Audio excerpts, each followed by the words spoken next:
रोकड़ प्रवाह विवरण पर ये तीसरा ई लेक्चर है और ये बीकॉम पार्ट सेकंड के विद्यार्थियों के लिए है।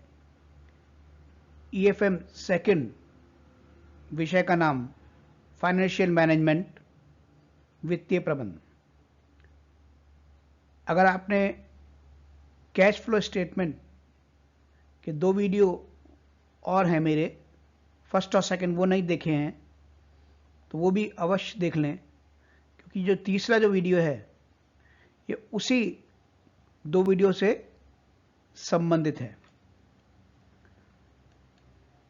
और मैं हूं doctor मनुशरथ Pathak,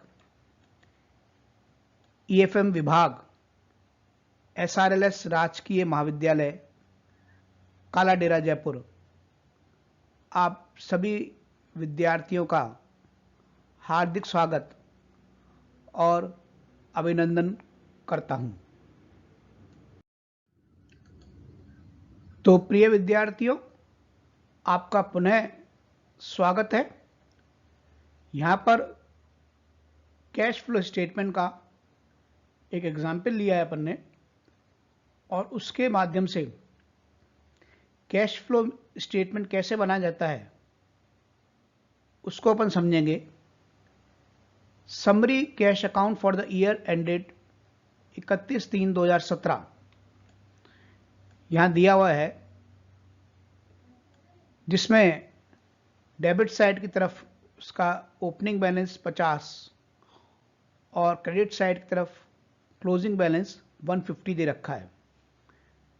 issue of equity shares 300। इसका मतलब क्या है कि ये कैश इनफ्लो है टू रिसिप्ट फ्रॉम कस्टमर्स 2800। ये भी कैश इनफ्लो है to sale of fixed assets, पैसा आया है 100, तो ये भी कैश इनफ्लो है। बाय पेमेंट टू सप्लायर्स 2000, ये कैश आउटफ्लो है। By purchase of fixed assets 200, ये भी कैश आउटफ्लो है। बाय ओवरहेड एक्सपेंसेस 200, ये भी कैश आउटफ्लो है। बाय वेजेस एंड सैलरीज 100, ये भी कैश आउटफ्लो है। By taxation 250, cash outflow. By dividend 50, cash outflow. By repayment of bank loan 300, cash outflow. क्या कह रहा है ये? From the above summary cash account of x limited prepare cash flow statement for the year ended 31st March 2017. The company does not have any cash equivalents. इन सूचनाओं के आधार पर अगली slide में आपको बताया गया कि कैसे कैश फ्लो स्टेटमेंट बनाएंगे।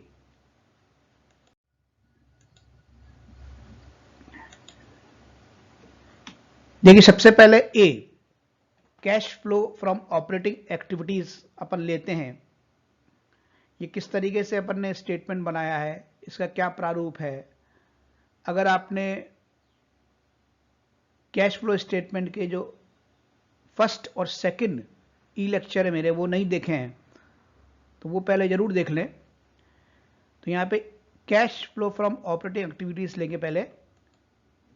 इसमें कैश रिसीव्ड फ्रॉम कस्टमर्स, जो कैश इनफ्लो है वो 2800 पर ने यहां लिखा। Less cash paid to suppliers, ये कैश आउटफ्लो है 2000। Overhead expenses 200, cash outflow. Wages and salaries 100, cash outflow. तीनों को प्लस किया, 2300 ब्रैकेट में लिखा। ब्रैकेट में लिखने का अर्थ है ये कैश आउटफ्लो है। कैश जनरेटेड फ्रॉम ऑपरेशन 2800 में से 2300 लेस किया तो ये आया 500। लेस इनकम टैक्स पेड 250, ये भी कैश आउटफ्लो है। Net cash from operating activities, यानी 500 में से 250 लेस कर दिया तो कितना आया 250, तो ए का टोटल है 250। अब B cash flow from investing activities, इसमें purchase of fixed assets cash outflow है, तो इसलिए ब्रैकेट में लिखेंगे। Sale of fixed assets cash inflow है 100। Net cash used in investing activities किस तरीके से निकाला, 200 में से 100 लेस किए, तो 100 जो है वो ब्रैकेट में आया net cash use in investing activities. तो ये कैश आउटफ्लो है इन्वेस्टिंग एक्टिविटीज का 100 जो ब्रैकेट में है। तो अगर ए और बी दोनों जो एक्टिविटीज है, ऑपरेटिंग एक्टिविटीज और इन्वेस्टिंग एक्टिविटीज, इसको ऐड करें तो यहां 250 लेस 100, तो 150 आएगा दोनों का टोटल, जिसको कि आगे की स्लाइड में दर्शाया गया है।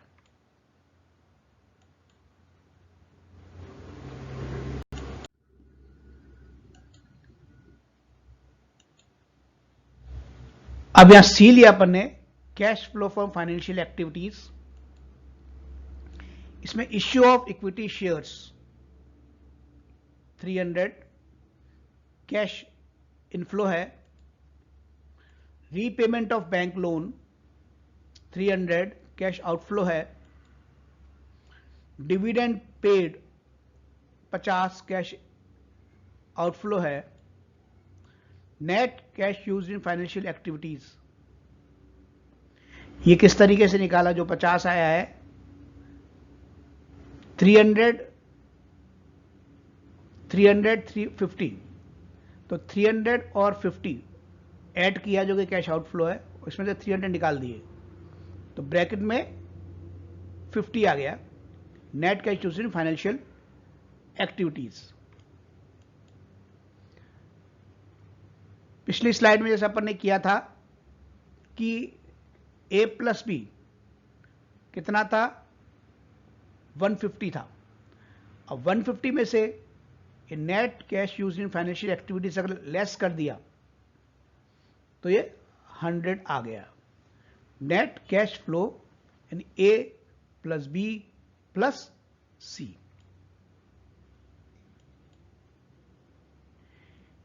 इसमें ऐड करेंगे जो cash at the beginning of the period दे रखा था 50 अपन को क्वेश्चन के अंदर, तो cash at the end of the period आ गया 150। ये cash at the end of the period 150 वही आना चाहिए जो अपना क्वेश्चन में दिखाया गया है। अगर ये सही आया है, इतना ही आया है, तो इसका मतलब अपना सवाल अपन ने सही किया है।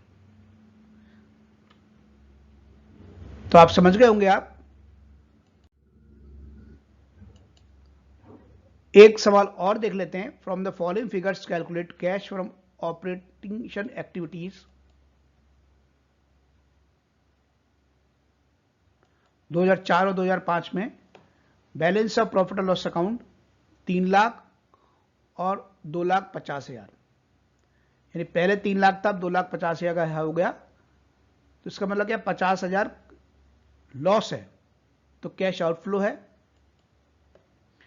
बैलेंस ऑफ बिल्स रिसीवेबल 20,000 और 18,000, तो करंट जो असेट्स है वो कम हुए हैं 2000 से, तो करंट असेट्स अगर घटते हैं, जो राशि 2000 है, तो वो क्या होगी, कैश इनफ्लो।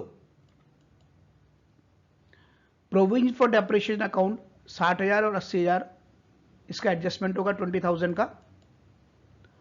आउटस्टैंडिंग जो वेजेस है वो 18,000 और 15,000 या 3,000 से कम हुई है। अगर करंट लायबिलिटी और करंट लायबिलिटीज अगर कम होती है तो कैश ये आउटफ्लो है। प्रीपेड इंश्योरेंस जो है वो करंट असेट्स है 6,000 और 9,000, यानी 3,000 से ये इंक्रीज हुई है। तो करंट असेट्स अगर इंक्रीज होती है तो कैश आउटफ्लो है। गुडविल 40,000 और 32,000, 8,000 एडजस्टमेंट में दिखाया जाएगा। प्रोविजन फॉर डाउटफुल डेब्ट्स 10,000 और 14,000, 4,000 एडजस्टमेंट में आएगा। तो इसमें क्या बनवाना चाहता है, ऑपरेटिंग एक्टिविटीज खाली आपसे बनवाना चाहता है, कैश फ्रॉम ऑपरेटिंग एक्टिविटीज आपको बनानी है। बैलेंस और डेटर्स भी दे रखा है इसमें 1,20,000 और 80,000। तो करंट असेट्स घटे हैं, कम हुए 40,000 से, तो कम हुए तो कैश इनफ्लो में है, दिखाया जाएगा इसको।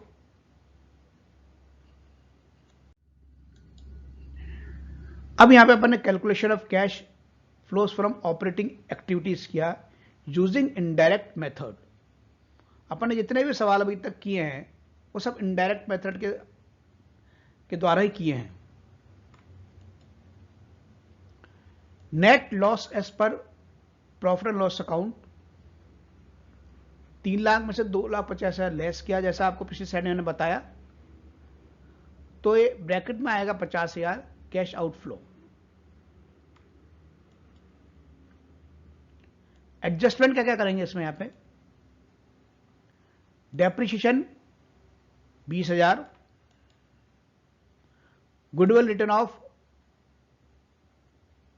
8,000, transfer to provision for doubtful debts. ये अपन कैसे कर रहे हैं, क्यों लिख रहे हैं यहां पर, आप फर्स्ट और सेकंड वीडियो जरूर देख लेना, उससे आप समझ जाएंगे। इन सबको अपन ऐड किया इसमें। तो operating loss before working capital charges आया 18,000,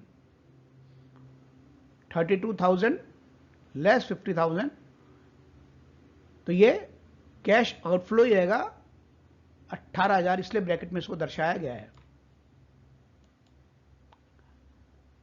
एडजस्टमेंट आगे और किया, डिक्रीज इन बिल्स रिसीवेबल, यानी करंट एसेट्स कम हो रहा है तो कैश इनफ्लो है 2,000। Increase in debtors, sorry decrease in debtors 40,000, यानी करंट एसेट्स कम हो रहा है, यह भी कैश इनफ्लो है। इंक्रीज इन प्रीपेड इंश्योरेंस, यानी करंट एसेट्स बढ़ रहा है, तो 3,000 क्या है, ब्रैकेट में दिखाएंगे, कैश आउटफ्लो है।